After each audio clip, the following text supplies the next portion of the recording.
So, thank you everyone. We will begin this last roundtable of our day. So this roundtable will be about research and governance. Our animator today for this roundtable will be Bobby Steele, a PhD student in anthropology at McGill University. So I say no more, and I will let Bobby doing his animating job. So thank you, everyone. Hello, thank you, Emile. Wajia, bonjour, hi. I don't know, Nadia, if you can actually see me. Oh, you can see me on the Zoom, I hope. I do, yeah. I just saw your hand there and your foot. Perfect. I'll try and lean in a bit when I'm talking to you. It's just so I can see the Zoom up here as well. Yes, welcome. You've made it to the last roundtable of the day. We have 3 panelists, as you can see, in front of you. I'm going to leave them to introduce themselves, hopefully relatively briefly, but take as much as you need to say what you wish about yourselves. Maybe we can begin with Nadia Saganash on Zoom. Sure. Go next. Okay. Will you take the microphone, Nadia? So all is good. I can start. Yep, go for it. Okay. I actually, good evening, everyone. Nadia Saganash, nee. I am currently in Nibishi.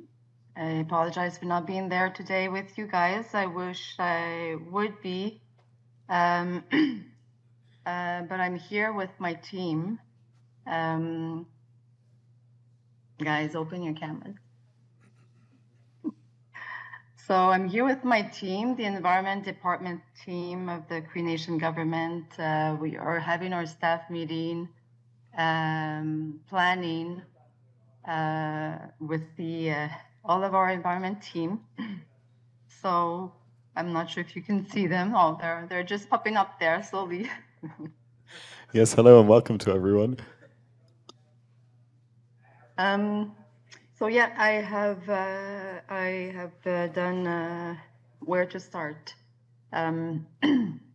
Waswanipi. I come from Waswanipi. Studied in down south. Grew up down south. Studied in at McGill, wildlife biology.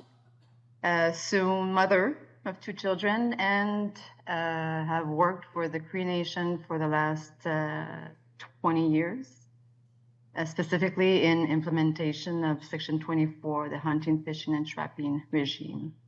A lot of challenges there. So I'm here to share a bit of my experience and recommendations, perspective about the GBNQA implementation, Section 24, as well as discussions about research as well. Amazing. Thank you, Nadia. Do you want to give a very brief rundown of who's joining us from your team on Zoom, who's just popped up? Sure, we have a big team here. We have our wildlife unit. We have our environment remedial works unit. We have our environmental impact assessment unit. We have climate change unit as well. Who am I missing? Land use planning, protected areas, mining, GIS. So we have a big team here with us at the Cree Nation government in charge of implementing different sections of the GBNQA, Section 22, 24. The land regime, Alan is here as well with Cameron. So yeah, a big team here. I'm not sure if I'm supposed to be doing my presentation or my 10-minute talk, but yeah, let me know. Just the introduction for them. We'll introduce the other 2, and then I'll come back to you in a second. But thank you so much for the intro, and welcome to the huge team you have with you as well. Next, we'll go to Serge Larivière. Serge has decided that I should go. So next, we'll go to Paul Wilkinson. Do I have to pick this up or do anything else? I think so, yeah, if you can hold it. Good, thank you. My name is Paul Wilkinson. I'm not known for being brief about anything, but I will try and make an exception for today. My training is in prehistoric archaeology, which is not something that I have ever really used. My role in Quebec over the years began when I was part of the Naskapi team under John Mamiamscombe negotiating the Northeastern Quebec Agreement. I worked with the Naskapis from 1975 until 2009. A big part of my work, which is not always known, was also with the Inuit. And in fact, in my later years, most of my work was in the field of environmental impact studies, and that began with the Inuit. I was the Inuit representative on the federal panel that reviewed military low-level flying in Quebec and Labrador.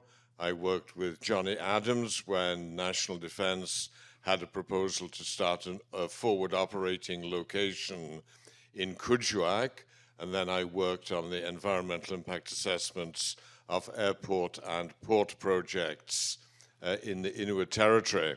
I thought Jasmine was going to be monitoring today's this workshop, and I had asked her for about 1 minute because there are two things that I want to mention. They're not really anything very much to do with me, but I want to make sure that they are not forgotten. And the first of them happened in 1978, and it was the creation of the Nunavik Research Laboratory in Kuujjuaq by the Northern Quebec Inuit Association. The second was in 1980, and that was also by the Inuit, the creation of the Avatak Cultural Institute.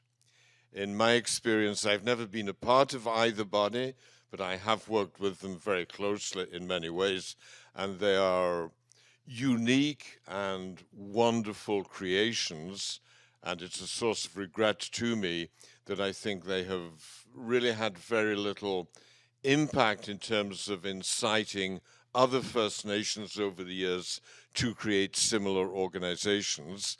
I know that Senator Watt gave his blessing for the start of this, and I always think of Johnny Peters as having been another person who was very, very, as vice president of Makivik, who was very, very involved in ensuring their implementation. So they're wonderful things, and I hope we'll hear more about them, and I'm glad Senator Watt is here to hear this. All right. Serge Larivière and Sinkasun, Neon the Hoshian Ojamal. So my name is Serge Larivière. I'm the Director General of the Cree Hunters Economic Security Board. So Chapter 30 of the James Bay Northern Quebec Agreement, which was lately ratified in 2019 with Complementary Agreement number 27.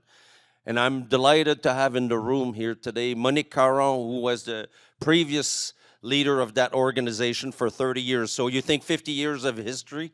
I've done the last 20, and before me was Monique Caron, who's in the room today. So between us, we've got this chapter covered.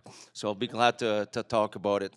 I'm a wildlife biologist by training, and I've been overseeing this organization whose sole purpose is to keep the traditional lifestyle of Cree people on the land. So thank you. Wonderful. Thank you, all three of you. Yeah, so this roundtable, as you have likely seen on the program, is about governance, research, and Indigenous lifeways. As Paul mentioned, Jasmine Habib was meant to be moderating, but I believe has got stuck in a snowstorm, am I correct? And could not make it today. So as with Emile earlier, just imagine I'm Jasmine. So she has fortunately also prepared some questions in advance for today, which I believe you have all seen previously.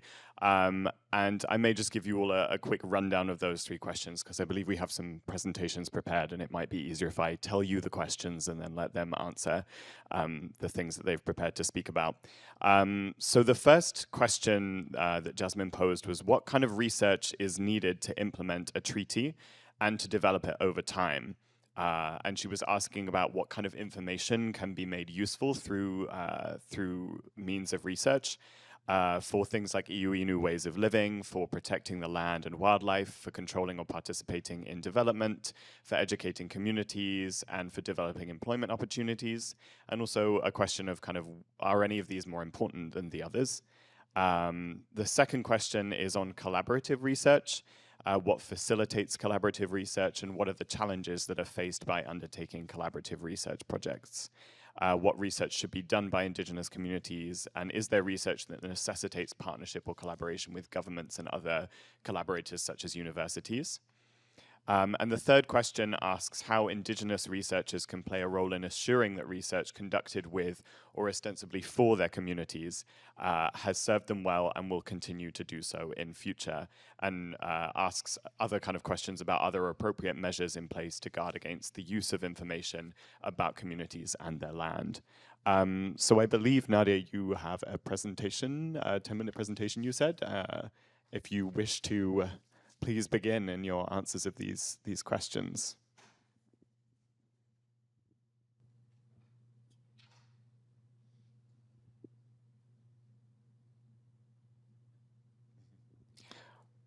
I believe you are still muted if you're speaking.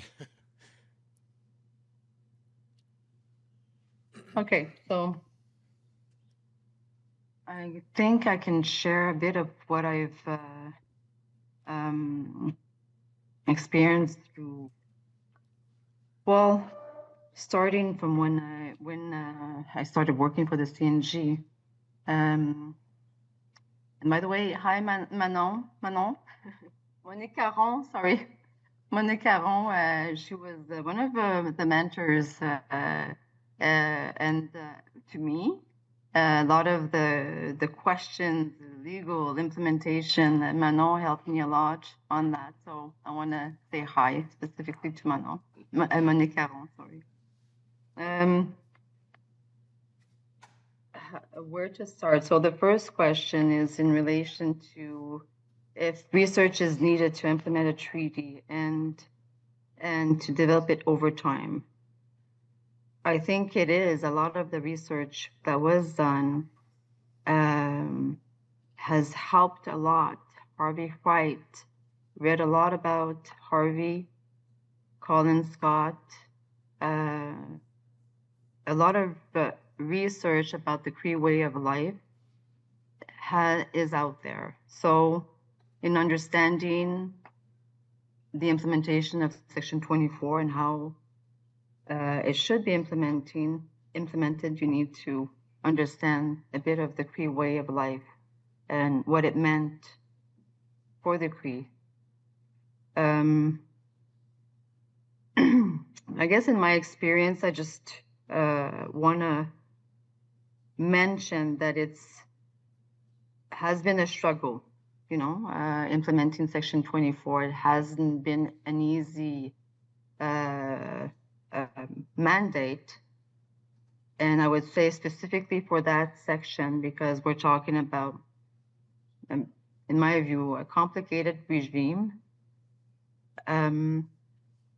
But there was one thing that I've always relied on, and it was understanding the spirit and the intent of the regime.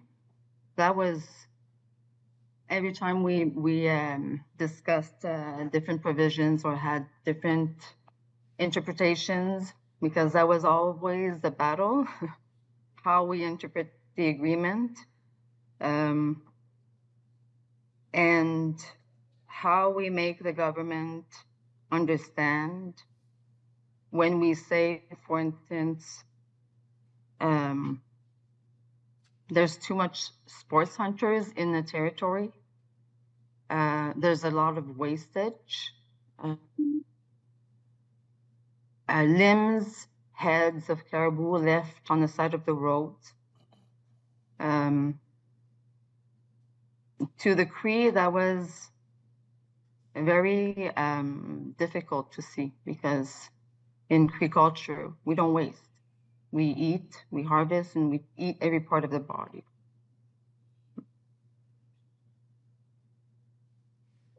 And sorry, it's been a long day. So when I was trying to explain that to Quebec, my expectation is that Quebec put in place regulation and stop it. Use your law and regulation. We have a concern.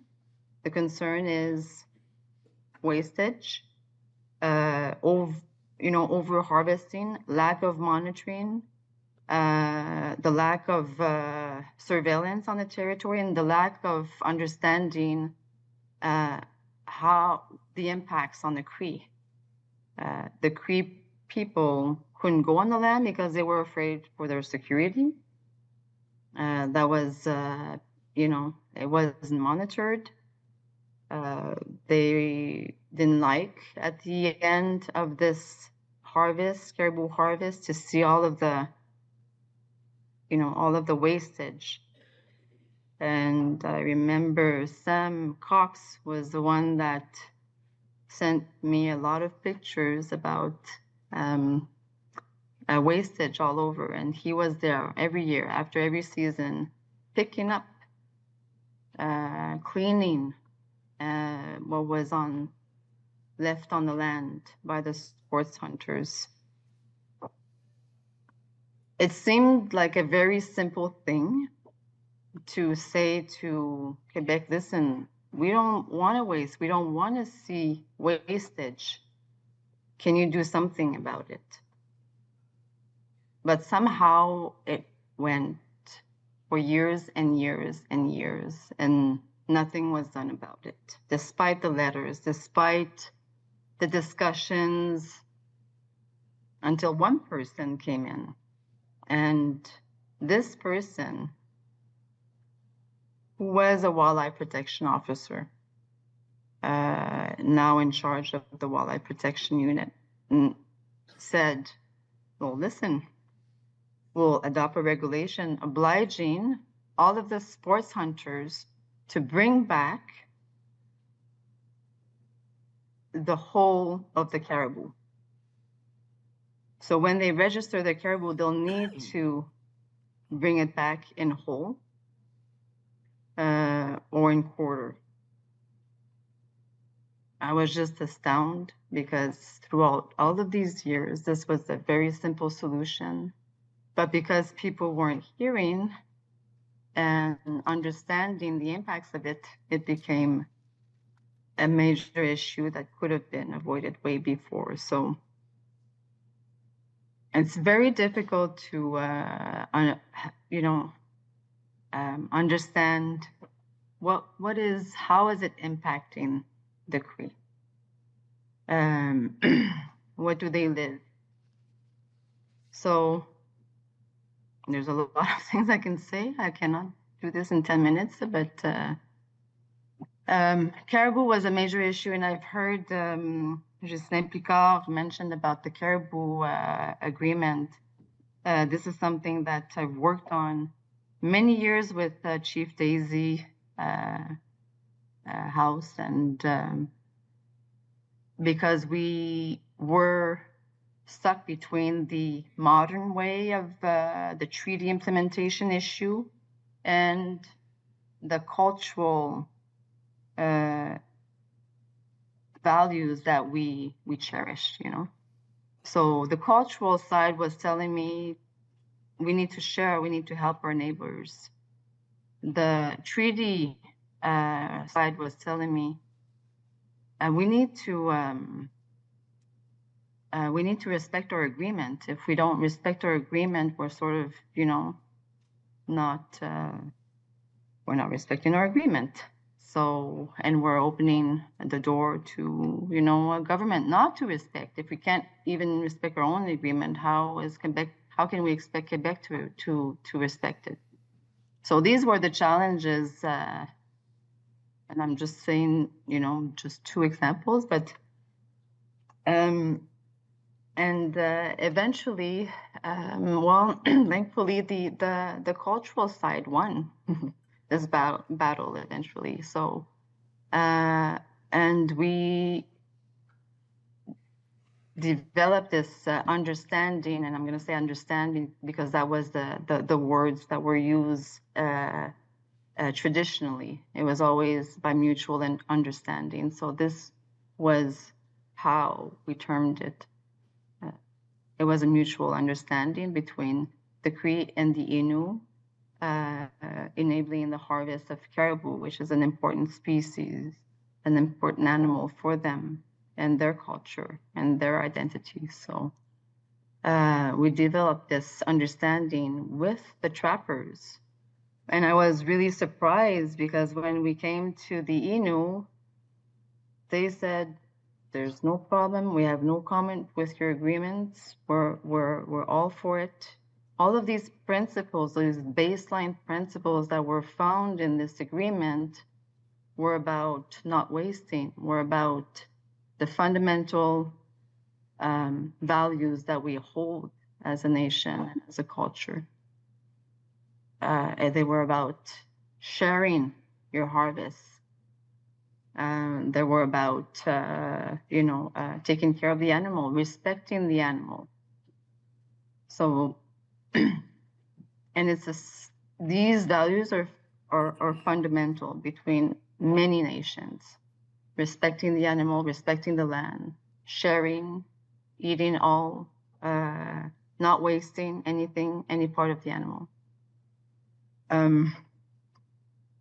That story is a bit particular because it was really the first time where I guess, and I'm not sure who's in the Kiki dans la salle là?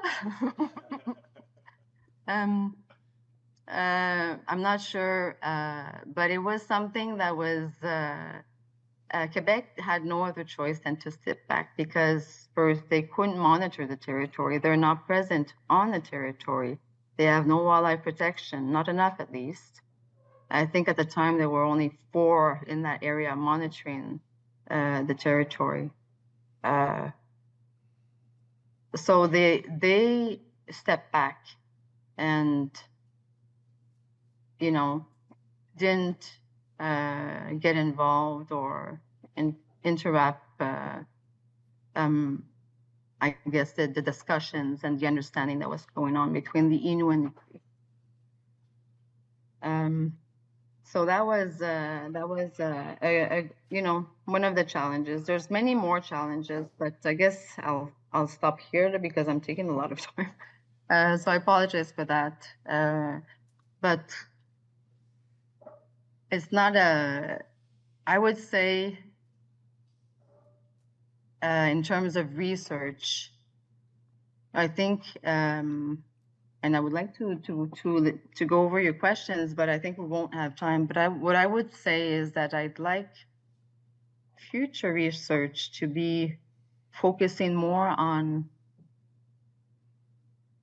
building greater governance of wildlife management in a territory, because I think there's a fundamental problem when we have bureaucrats in Quebec, Centre du Québec, making decisions, not knowing the land, not being on the land, but making decisions on wildlife and on the land without the real participation of the trappers and the people that know the land. And I want to thank Serge Larivière because he's been implementing the income security program. And it enabled the Cree trappers to be on the land, because that's how you govern. You govern by being on the land and knowing the land and transmitting that knowledge. So thank you, Serge Larivière, for your contribution and your dedication to enabling this program to live. So, well, I guess I just I'll stop here because I think I'm going to go way overboard if I can continue. After 50 years, where we are, I would say I'm just you know, because I'm looking at the term after 50 years. And it's, I'm just going to say one last thing. I wish we could celebrate, you know, the implementation of this 50 years, but it hasn't been that. We all know that it hasn't been easy to implement. And maybe the first 20 years was about, you know, battles to have governments commit to the implementation of the Québécois. Then the 20 years after was about interpreting the agreement and what it means and so forth, and how it should be done. So have we been able to implement the agreement fully? No, we haven't. Is there a lot room for improvement? A lot of room. So I would say if research wants to focus on an area or prioritize something, let's prioritize on how we should be helping Indigenous nations increase governance in their own territory and implement. Look at the government's report cards in terms of implementation of treaty agreements and do your research on that. So I'll stop here. That's my final recommendation. Amazing. Thank you so much, Nadia. I feel we will have some more questions, hopefully some time for questions in the room soon. So we'll come back to you in a moment. Serge, are you just going to pass to Paul again if I come to you? Okay, we'll go to Paul next. Good, thank you. Serge obviously has a great deal of power in this work. Elder respect. Well, I think I'm quite a bit older than you, actually. Anyway, I just want to make it sure before I answer anything that it is very clearly understood that my answers are my answers. They are not in any respect Naskapi answers. I haven't worked with the Naskapi since 2009, and even when I was working with them, it was the chief and the council and John Mamiamskam's negotiator who expressed Naskapi positions. I'm probably going to come back from time to time to the essential difference between the Naskapis and the Crees and the Inuit. The Northeastern Quebec Agreement is sort of a copier-coller version of the James Bay Agreement applied to the Naskapis. But unlike the Crees and the Inuit, the Naskapis are a single community. They don't represent a larger group. And I think one result of this is that their approach to implementing the Northeastern Quebec Agreement has perhaps been quite different in some respects from the approach of the Crees and the Inuit to implementing the James Bay and Northern Quebec Agreement. When the Naskapis were accepted as a negotiating partner, they understood that they were going to get a scaled down version of the James Bay and Northern Quebec Agreement. But there was one thing that they wanted that was not in the James Bay and Northern Quebec Agreement, and that was a new community. The chief, Louise, spoke to us yesterday a little bit about the history of the Naskapis, and she mentioned that they were moved sort of starting with the arrival of the Hudson's Bay Company at Old Fort Chimo in 1830. They were moved all over northern Quebec at the will of the company, at the will of the government, at everybody's will except their own. At one point, they were associated with Fort Nascope, which is in the Schefferville area. Then they were associated with Old Fort Chimo in the Kujwak area. Then they were associated with a trading post at Fort Mackenzie, about 70 miles south of Kujwak. They went to Schefferville in 1955. They essentially set off as a group and walked pretty much the whole way, the whole 400 kilometers from Fort Chimo to Schefferville. When they got to Wakuach Lake, which is about 70 miles north of Schefferville, they were sick, tired, ill, because they were men, women, children, elders, all working together. And at the time, very, very few Naskapis older than about 20 spoke either English or French. There was one older person who spoke, quite a few spoke Inuktitut, by the way, because the Naskapis had spent many decades living with the Inuit in the old Fort Chimo and Fort Chimo area. There was one older Naskapi who spoke fairly good English. His name was Sami Pasheen, and he walked down from Wakuach Lake to Schefferville. He alerted the authorities in Schefferville about the situation of the Naskapis, and float planes were sent and other things were done to bring them to Schefferville. As the chief mentioned yesterday, when they got to Schefferville, no one wanted them, no one could care about them. There was no housing, there was no school. Their welcome was decidedly unfriendly. All sorts of things happened that I won't go into, but by 1976, when the Naskapis started to negotiate the Northeastern Quebec Agreement, they were living in what was called the Matimikos Reserve. The Matimikos Reserve had an area of 39 acres. It was on the outskirts of Schefferville, just across the lake from the railway station. And there were about 400 Naskapis. Well, I mean, it's not even that. Just sort of put things into context. When the Naskapis started to negotiate, no one knew how many Naskapis there were. But the financial compensation paid under the agreement was based in part on the number of people. So one of the first things that the Naskapis had to negotiate was how many Naskapis they were. And they negotiated a figure of 400. And I think that was probably quite generous, and they perhaps ended up getting more financial compensation than they might otherwise have done. But the relevant point here is that they were sharing the Matimikos Reserve with the Innu community of Matimikos Lac John. And the Northeastern Quebec Agreement was giving them powers that went well beyond the powers associated with the Indian Act.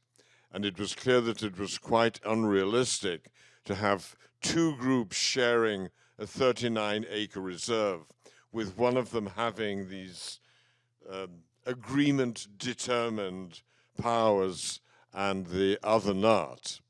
And so Section 20 of the Northeastern Quebec Agreement provided for the possibility that the Naskapis would move to a new community all of their own.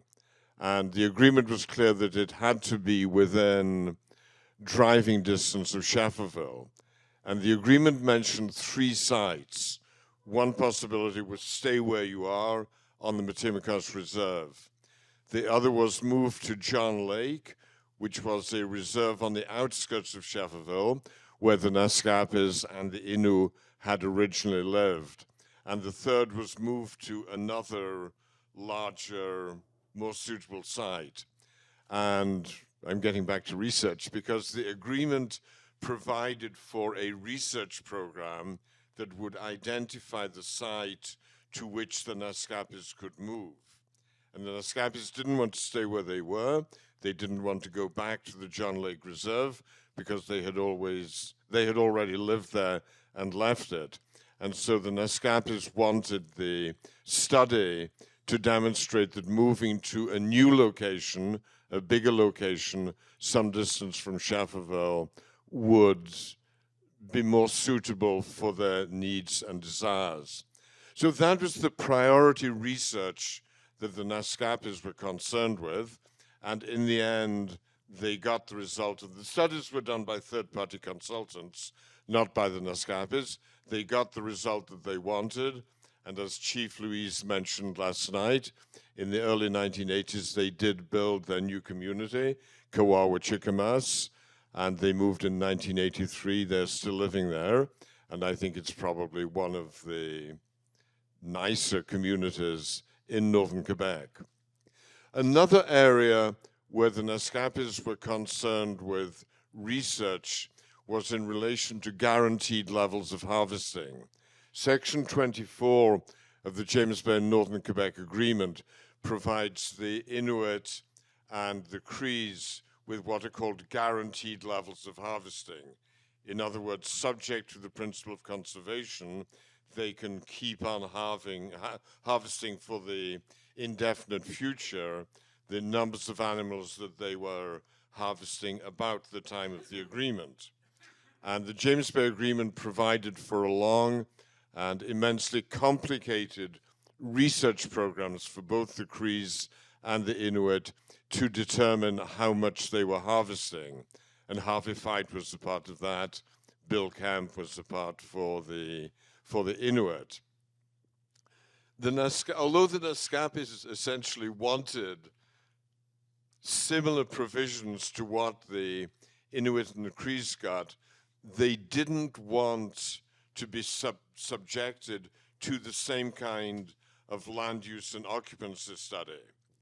And the reason for that was, as the chief explained last night, they were moved all over the place. They ended up in Shefferville, a mining community started in 1954. And in terms of Naskapi harvesting, it was a lousy place. It was miles from any caribou. It wasn't particularly rich for wildlife, fish, or anything else. So the Naskapis didn't want to have to do a study of what they were harvesting in 1975, 76, 77, because the result would not have been in their favor. And so they did negotiate something of a departure from what the Crees and the Inuit had, and their guaranteed levels of harvesting were calculated more on the basis of their needs than on the basis of what they were doing at the time. So 2 examples of research, and I leave it at that and maybe come back to more when the time comes, and if Serge gives me another opportunity to speak to you. Fantastic. Thank you, Paul. Serge? Yeah, thank you. I told you earlier I was trained as a PhD in wildlife biology, and before I got this job working for Chapter 30, I was doing wildlife research for 20 years. So I would have loved if somebody would have asked me, what's the next step in the research? And of course, research scientists, professors, they love that question because that's the next step, you know. But being here today, first of all, I'm honored. I consider myself one of the young ones in the crowd because I've only been involved with the James Bay Northern Quebec Agreement for 20 years. But there's 2 things that strike me. First is we shouldn't judge the past with today's eyes. You know, you listen to, oh, why didn't do that in 75? Why didn't they think of that? Well, that was 1975. And the reality in 75 was much different. And I'll talk about the program that I oversee now, Chapter 30. In 1975, the lifestyle of the Cree, and of course I wasn't there, and Nadia, bear with me as I explain it the way I understand it, is the families would get to the end of the dock in August, and they'd either leave the dock by canoe and canoe for several weeks to their trap line. They'd be there all fall harvesting fur. They spend the winter there hunting moose. They'd stay there till goose break, and in spring, when everything was melted, they would canoe back to the community or to the assembly point where they would socialize because there was fish in the lake and everybody could be at the same place at the same time. That was the only time where everybody could be together because that's the only time where there was enough resources in food at the same place to sustain several people. So running the program in 75 was easy because you look at the family, oh, there's the trapper family, they're at the dock. And suddenly they're gone for 8 months. And 8 months later, they come back and there's another kid or one less. But the family's back, they've got skins, you know exactly where they've been, what they've done. My second point is exactly that. It's 50 years later, the trapper family has a F-150 truck. Their trap line is 42 miles from the community. They've got 3 kids in hockey. They've got 1 skating. They've got assignments. They're on the board of this. They're on the board of that. They're involved in their community. And they go hunting and trapping the best they can while playing the role in the community. The lifestyle has changed completely.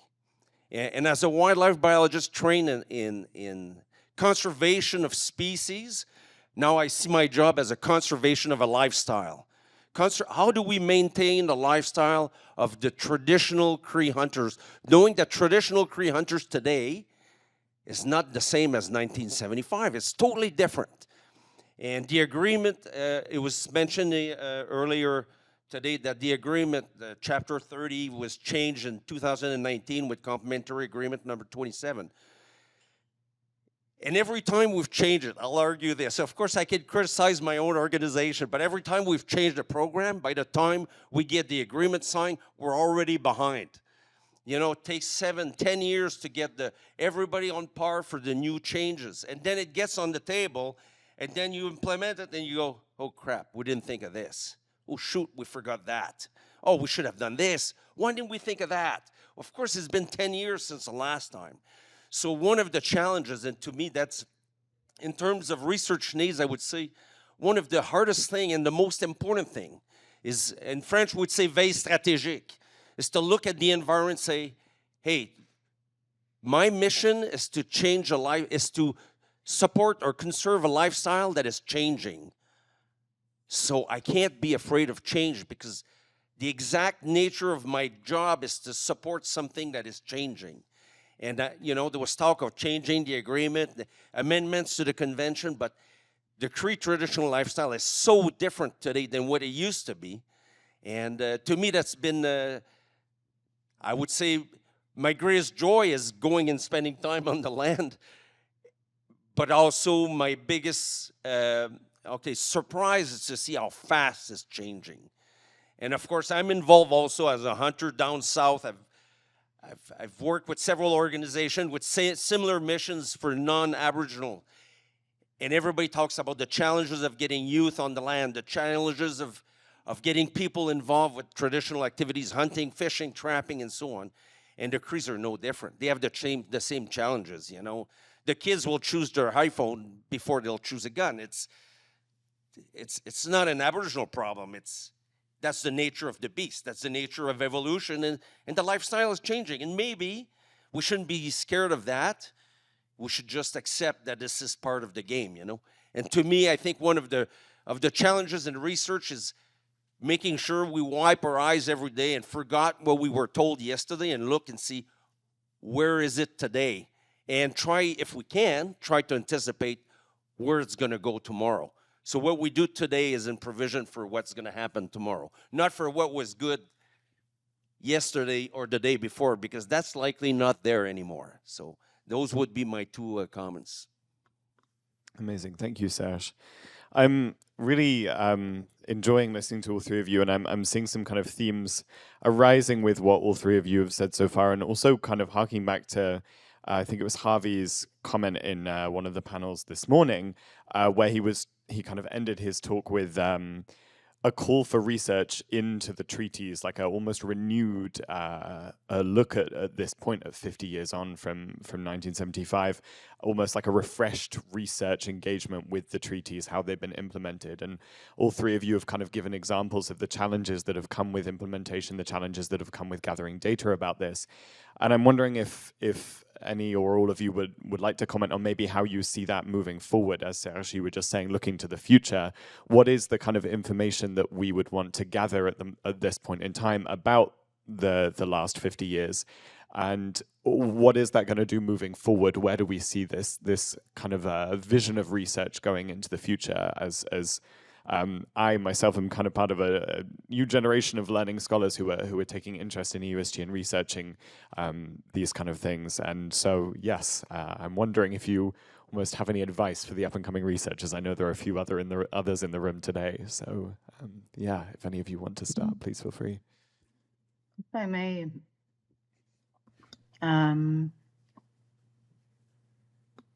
Serge is mentioning a good point. There is a lot of changes in the lifestyle, but that often comes with the changes on the land. There's a lot of changes on the land, you know.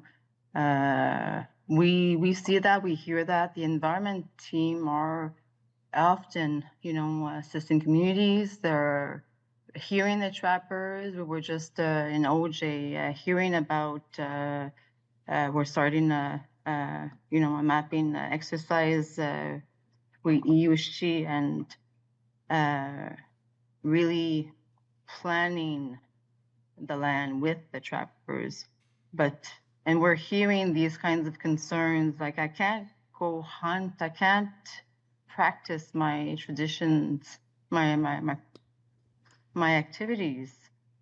There's nowhere to go. There's nowhere left to go.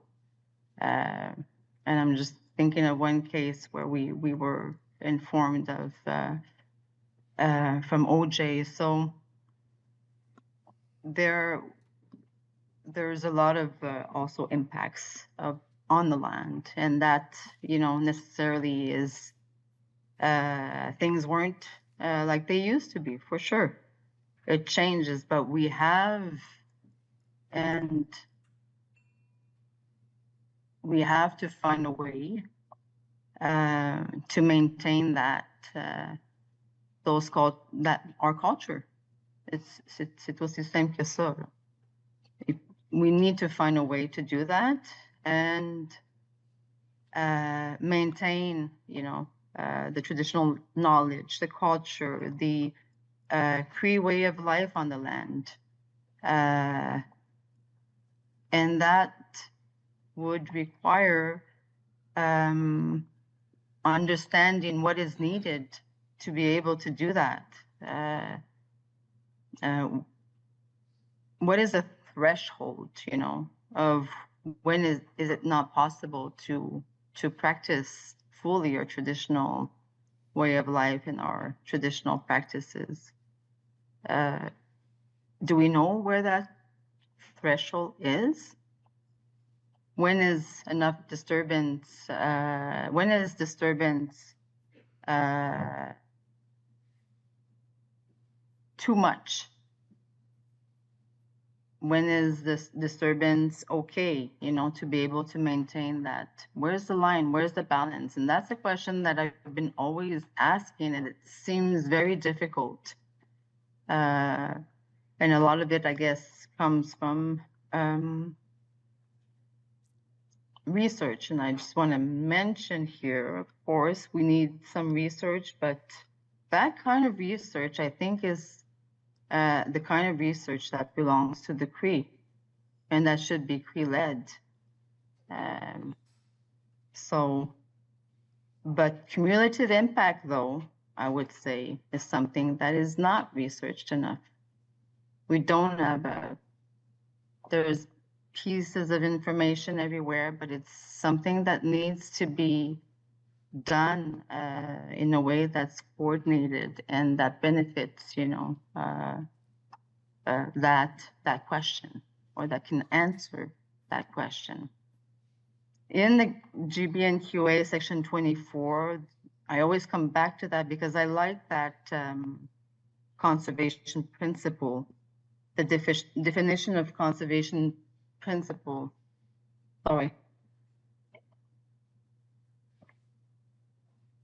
And in the GBNQA, conservation, there's all kinds of different definitions of conservation, but conservation in section 24 is a pursuit of the optimal productivity of ecological systems. I like that because I think that's what we need to be doing in terms of maintaining traditional way of life and practices on the land. We need to always pursue the optimal productivity of ecological systems. And if we can't do that, or we're not able to do that, that means we've, you know, crossed the line. And we have a couple of our trappers that are in that situation today. So yeah, I'll stop here. It must be me, I suppose. That is what Serge has decided. When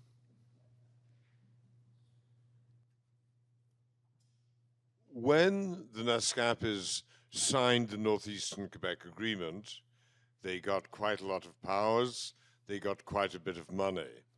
The thrust of the Northeastern Quebec Agreement was to incorporate the Naskapis into the mining economy of Schefferville, but to incorporate them in a way that was superior to the way they had generally been ignored during the preceding 20 years or so. Since the Naskapis had received power and money, they decided they should take a look at potential economic development. And so Naskapi Development Corporation, and Naskapi Development Corporation is sort of the Naskapi version of Makivik. It's the corporation that administers the compensation received under the Northeastern Quebec Agreement, and the Naskapi Nation, what was originally the Naskapi Band Council, is the local government. And the two of them decided that they would collaborate in a review of the resources of the Naskapi territory under the Northeastern Quebec Agreement with a view to identifying potential economic developments. A very thorough study was done, but it didn't really lead anywhere. And one of the reasons why it didn't was that there was a lot of opposition in the region to any effort by the Naskapis to improve their situation. Now, in the long run, I think the Northeastern Quebec Agreement has been a great success just for the Naskapis to move to a new, large, decent community. But the paradox of that success is that the Northeastern Quebec Agreement became successful because the mining economy of Schefferville collapsed. The iron ore mines in Schefferville were opened in 1954. They thrived, but for a whole range of reasons, they had become uncompetitive and uneconomic by the early 1980s, and Brian Mulroney announced the closure of the mines in Schefferville in 1982. When he did that, most of the Schefferville businessmen, and they were men, they were not persons, they were men, left Schefferville. Hence, a lot of the opposition to the Naskapis' attempts to improve their economic situation disappeared. And within a number of years, the Naskapis were in very large part able to take over the regional economy.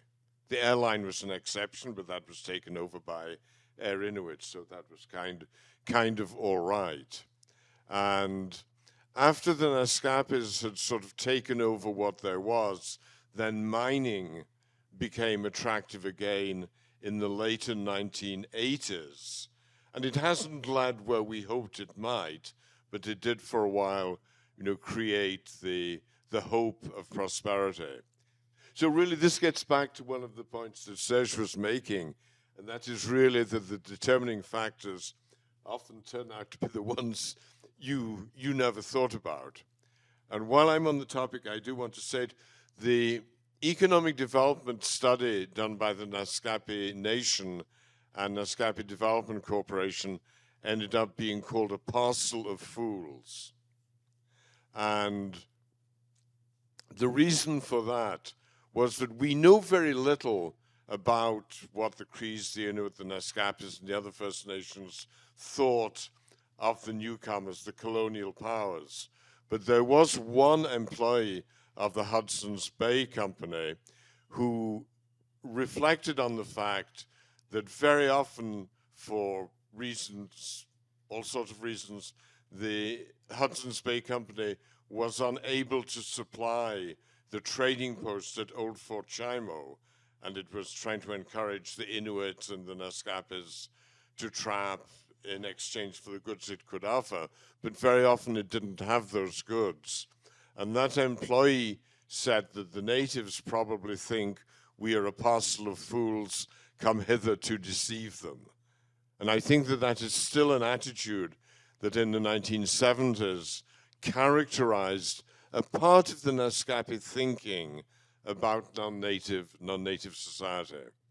Serge, à toi. Thank you. This is interesting because it makes you reflect a little bit on the good things and the bad things. And I'm gonna talk again for chapter 30. But you know what sucks about managing chapter 30? It's very simple. Is you have nobody to talk to, because there's no other chapters like that. There's no other nation that has a program that supports traditional activities like that. You know, the Inuit have a program with the Hunter Support Program. When I took this job, of course, being an academic, I said, who are my peers? And then you call and you realize that the closest allies I had was the Cree Trappers Association and Nadia's department, you know. And there's very few people. You try to find other nations that have similar programs. And the reason is, what can I do better? What kind of challenges do you have that you've resolved your issues and that you can help me when I face that same issue? And it's very difficult. And if I had a suggestion or a dream for the next 50 years, and one thing that I think is lacking now that's possible that probably wasn't in 75, is to have more regular, I won't say meetings, because meetings is too broad, but I don't know if convention or congress or conférence is the right word, but a place where people gather to share problems. I mean, most Cree meetings, and I'll look at Nadia because I'm sure she'll nod, but everybody's busy. You get on the agenda, you have 5 minutes. You say, this is how many people we support, this is how much money we spent, this is our board, this is our staff. My 5 minutes is over. I'm going to sit down, take 2 questions, and then move along because the agenda is busy. But very seldom do we sit and say, what is on your mind when you walk to work every day? And what kind of issues do you have? Because oftentimes, or the few times that I've been brave enough to mention some of the issues to my Cree friends, they'll say, well, it's simple. Talk to so-and-so. They have the same issue. And I said, how come I don't know that? You know, because we don't have a lot of forums to get together and say, I mean, be it HR issues, local problems, dealing with this, or some of the problems that we face in organizations always happen elsewhere at some point, you know. So if you find a solution or you face a problem, most likely somebody in the room or somebody somewhere has had that same problem and found that solution, you know. So I think in terms of how to make the future better for this agreement is trying to put together the people that work on the same topics on a more regular basis. And our program has implications with Cree Trappers, with the Cree Health Board, with the education, with environment, with wildlife, of course, because our people hunt and fish and trap. So there's all kinds of fingers going to other organizations, and that to me is what could be done better, is more opportunities to get together and exchange on those issues. So I would leave it as that. Yeah, wonderful. Thank you. More meetings. I didn't want to say that. Yeah, none of us want to hear more meetings. We have a bit of a hard stop at 5:30 today, so I wanted to make sure there's a little bit of time for questions from people in the room. We have about 20 minutes left, so plenty of time, I hope, to field a few questions if there are some.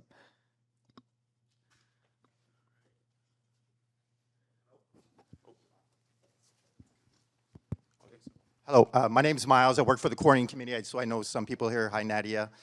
First, just to Serge, there was a meeting recently with the, we met, well, it wasn't a large representation from our committee, but We had a meeting with the James Bay Advisory Committee and the Katsavik Environmental Advisory Committee.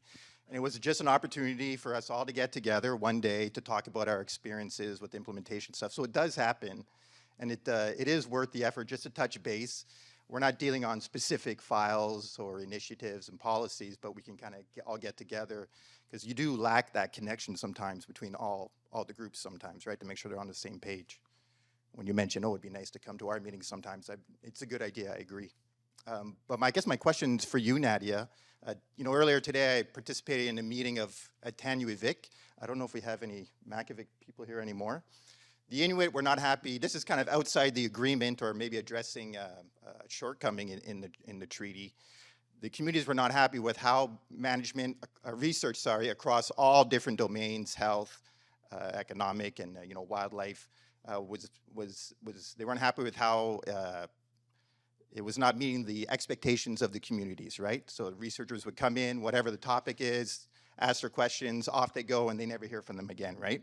Or they're not able to prioritize their own research objectives. So they want to study whatever bird or fish or a health issue. They need a way to tell researchers, and it's often people down south. You know, I'm sure a lot of us here were grad students at some time looking for a research project. I remember being at that point, and you're just looking for some sort of in. So they're creating this organization, and it's kind of part of their larger, you know, renewed self-determination push. All their organizations all got together, and they said, we have to work together. So they're creating this body, and it'll look like it'll not only serve the communities, but also serve researchers. You'll have more successful projects. You'll have better outcomes, you know? Is that a thing? Is that a problem in UHT? Do the Cree have a need for that? Do you think? Are there shortcomings in the, you know, the connection with the community and having a central body kind of help oversee all the different kinds of research that can happen? Yeah, there is the same problems, and I'm glad my team is here, because they've been solicited many times, for many years, by researchers wanting to do research on this and that, and some of it are war sensitive. For instance, you know, when you talk about harvesting, governance over harvesting, for instance, these types of subjects are sensitive. It's been a long discussion, and we're just actually discussing this earlier during our planning session. And research is one that needs to be prioritized moving forward in terms of protocol in the territory, because there's just too much research all over, coming from everywhere, some at the regional level, some at the community level, some with even specific individuals, all of which are important. But if it doesn't come back to the communities, and if it's not framed to benefit the communities, and we've seen that a lot, there needs to be a real framework for that in the territory. So what the Inuit are doing is, I think, is excellent. They're building that momentum and that collaboration. I think the universities and the people responsible for these researchers, or the organization responsible for these research, need to be accountable as well in terms of how they approach communities and how they move forward with this information. It needs to be brought back to the communities. One thing we did mention during our meeting here is that information, that knowledge that people hold and that they share that willingly, but there's a value to that. And too often it's been taken and people leave with it and they don't come back. We don't see the results of that.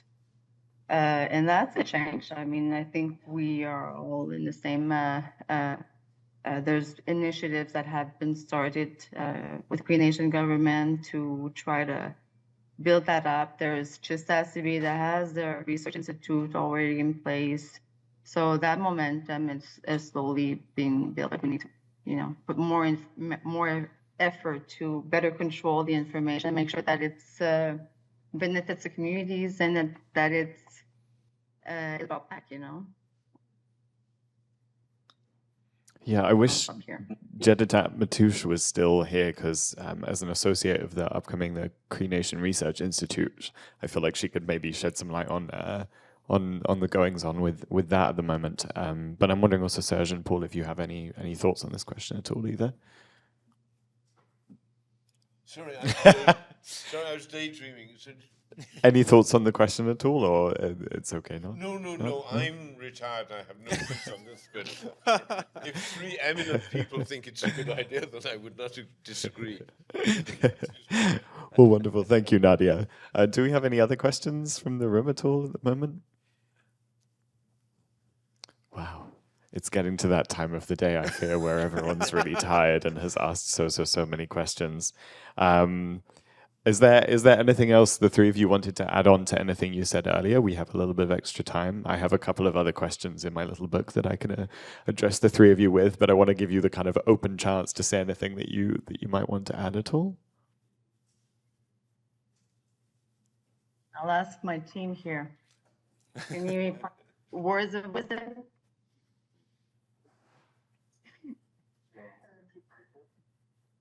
Oh, about the last words about research, I think it's really about working together and making sure that people are aware of research of, what the community needs. Before you send your students in a territory, make sure you do that background work and understand what are the protocols, what are the channels, good channels of communication, what are the guidelines that do exist, and what are the priorities. It's not about benefiting the academic industry. It's about benefiting, governance and the pursuit of Indigenous governance and, needs. Yeah, I'm wondering also if you have any thoughts on strategies for kind of the use of the data itself that comes up in research, and whether you yourself have come across any particular approaches to safeguarding data and making sure that data, that even if it's the raw data, stays within the communities itself after the research is done, and whether there's any kind of standard approaches you've come across, Nadia. Sorry, big question. There's initiatives, policies that are being put in place, that are being developed to better control, what kind of research. The Nunavut process and act is actually, I always refer to that because I think they did a good job in really defining a law that ensures that not every, that research respects their communities and their priorities and, their ways of doing things. And I think that's what needs to be happening in the territory. So a framework and legislation that supports that is needed for sure. Wonderful, thank you. Did I see a question in the chat that we maybe want to address to, or? Yeah, okay, let's see what about this question in the chat. Désolé, je dois quitter. Non, c'est pas ça. C'est pas une question. Where is that question? Chat? Oh. What? I saw it, but it's not there anymore.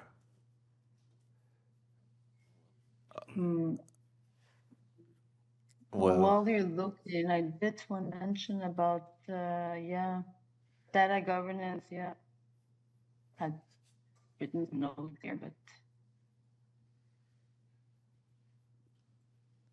Maybe. no, OPAC, sorry. Okay. OCAP.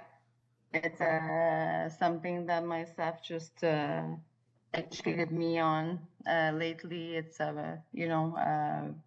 different principles, and it's about ownership of data, control. What is the A stand for? I think it's access and and possession, right? protection. So that's they just it was within a few weeks that they've and I like that principle. I think it needs to be out there a bit more, and people need to adopt those principles. So I would encourage people to take that course if they haven't, and build on that. Yeah, I agree. I've also been on the OCAP website plenty, and it's a really, really wonderful resource. So yes, seconded that. Is that a question that I see at the bottom of the chat? What would be next? So there's a question in the chat that says, what will be the next steps to work together with Three Nations, priority visions, objectives for the future generations with the JBNQL and NEQA? That was sent just now, wasn't it? Yes. Would any of the three of you like to address that one at all? A big question for the 9 minutes that we have left. Nadia's calling you in, Serge. Okay. Well, I mean, if we have no answers, that we can also we can wrap up slightly early to get ourselves out of here. I feel a bit like a school teacher who's keeping everyone back right to the bell. I don't know if Emily, you wanted to add anything on the end, or No, I think it's. Sorry. No, go for it. Who was talking? it was just Emil, but Okay. Next step for research, is that the question? I think it was next steps. It's in the chat. I've lost the chat. What will be the next steps for working together with Three Nations, priority visions and objectives for the future generations with JBNQA and NEQA? Well, I think it's about communication and setting, I guess, the creating the opportunities the space, to be able to discuss that, the next steps, I guess, how we can improve that, how we can improve implementation, what is needed to improve implementation, or what tools should be developed to help governments or other organizations, external organizations, NGOs. A lot of them come to us as well, and what is needed to provide better, I guess, guidelines or protocols, or so that their work can be aligned with the community needs and respectful as well in terms of protocol. Share, exchange on our experience, for sure. We have a lot of experience with our staff here, with the communities, people coming in, doing their thing, but at the same time, we're doing the same thing.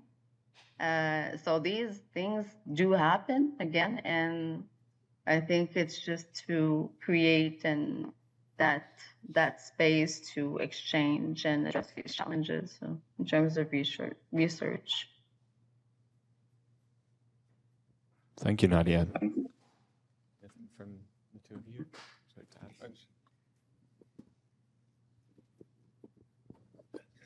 It's not really terribly relevant, but the thought that has been crossing my mind as I listened to the last exchanges is the final years of my career, I was actually the vice president of a mining company. There were those who thought I'd crossed over to the dark side, but that wasn't the way that I had seen it. But something that strikes me is the vast amount of research that is done in the James Bay Territory, amongst many other places. And most of that research is lost. It's done as part of mining projects, it's done as part of Aboriginal projects or whatever. And in many cases, they come to nothing. And the millions of dollars spent on research to get them as far as they got is usually lost. And it has always seemed to me tragic that some organization, and I don't know if it should be a university, a First Nation, a combination of all of them, but it seems to me tragic that no organization assumes the responsibility for at least preserving that data in some organized form and then making it available to others when it appears relevant to do so. And I think this is not really unrelated to the kind of topic that you have been discussing. And really no one, I think, would be better to do this than the Crees and the Inuit in their respective territories, with a little role for the Naskapis maybe, but I keep saying I'm not a Naskapi representative anymore, and they really are quite different in many respects from the Crees and the Inuit. But I think it would be wonderful if something like that could be done. And Colin, maybe someone like you would have a role to play in this. Yeah. A registry of information, we were just talking about that. So everybody that has information on Iwishi or Cree people, please send your information to Graham, Jonathan. So, yeah. Put the email address in. We were just talking about that, the need to have really a comprehensive registry of all of the research that has been done. We have a lot in Alan's basement too.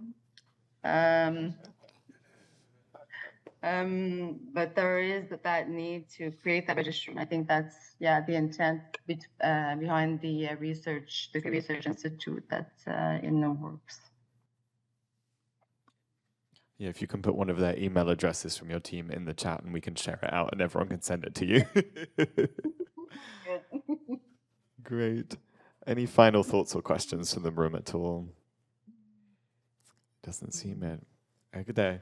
I guess that just leaves us to say a big miigwech. Thank you to the three of you for being here today and for staying with us into the evening. It's got dark outside both here and where you are, Nadia, so it's getting cozy. And thank you also for the team for being with us on Zoom. We can see you all up there.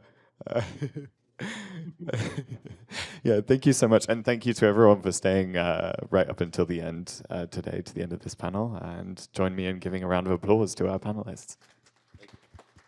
Another 20 years, and I don't know where to be. So, that's the end. I mean, that's the end of today, not of everything.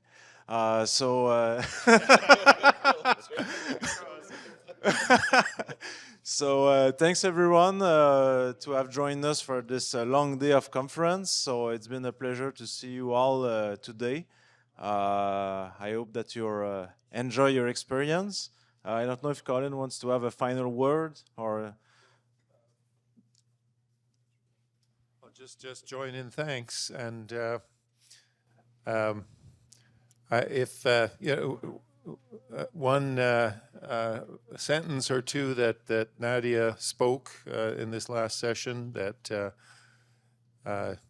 we have to be on the land, she said, to know the land. Without that, there cannot be, we cannot govern the land. And that, to me, is a challenge that brings together so many of the strands of the conversation that we've heard today and yesterday evening as well. The challenge of of youth being disconnected, feeling disconnected, many of them, with issues around substance abuse and some of the darker dimensions of disconnection from the land. One might argue, and many of my Cree peers in the communities argue, is a fundamental problem. So it's about governance of territory, reconnection for health to territory, and that can't happen without livelihoods, viable livelihoods and lifeways on the territory, and Serge has spoken to that quite eloquently. Changes are happening, have happened radically, and those of us who were sort of there in the 70s and on the land, and one of my great joys and passions in life has been in Cree hunting camps, and it's hard to hunt on rivers that have dried up. It's kind of sad to hunt on lakes that have been flooded. There's still many rich things about that life, but as Nadia and others, people that Harvey was reporting on from this morning have talked about, it's getting harder and harder in many parts of the Uistsi to have the quality that once was. You know, you go on the James Bay coast, and where there used to be 5,000 geese in a bay, today there's 500. And these things are happening for reasons that are not good. And I think we maybe do need to engage with one another in more meetings. Not maybe more meetings. It's the kind of meeting. It's the kind of meeting that matters. Like, where do we as non-Indigenous researchers, together with Indigenous researchers, together with people in the communities, where do we formulate an understanding of the problems that we share in common? And we know that some of these problems are one part of a community or an organization or a leadership is working toward economic justice in the form of revenue sharing from negotiating with mining companies and hydro and forestry companies and so on. At the same time, we understand that those activities are reducing access to the land and quality of life on the land. So these are really tough things to balance, and they're problems that are shared beyond Cree territory or Inuit territory or Naskapi territory. They're the shared problems now of humanity, of biodiversity decline, of rampant climate change that we heard plenty about from Charlie Watt to others, and the junior Charlie Gordon in the intermission was talking about why aren't we hearing more about these global problems and how our Indigenous politics are coming to grips with those problems. So the kind of meeting that might be needed is a kind of shared visioning, and then from that flows the agenda for the kind of research that's required, the collaborative production of the knowledge that can address this, so that we're not simply changing with the times, but we're actually seizing the times and making the path forward. That would be my dream for the probably limited number of years that I have left on this planet compared to many people in this room. But that to me is the project that we share, and that we I hope we can contribute to together. Yeah, echoing Emile, a huge thank you particularly those of you who have hung in here to the end, but indeed to everyone who came from near and far to share these conversations with us. It's been wonderful. Thank you.